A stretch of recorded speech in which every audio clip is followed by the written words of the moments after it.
Peanut masala ಹೇಗೆ ಮಾಡೋದು ಅಂತ ತೋರಿಸ್ಕೊಡ್ತೀನಿ ನಾನು ವಿಡಿಯೋದಲ್ಲಿ.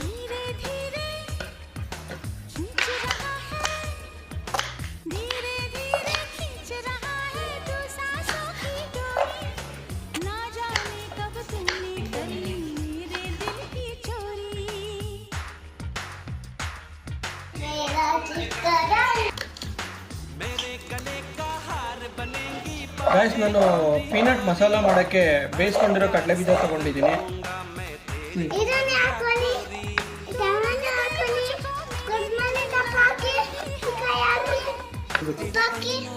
ಸ್ವಲ್ಪ ಚಿಲ್ಲಿ ಪೌಡರ್, ಸ್ವಲ್ಪ ಚಾಟ್ ಮಸಾಲ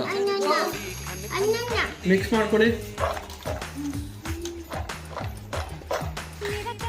ಫೈನಲ್ ಟಚ್ ಸ್ವಲ್ಪ ನಿಂಬೆಹಣ್ಣು ಹಿಂಡ್ಕೊಡಿ.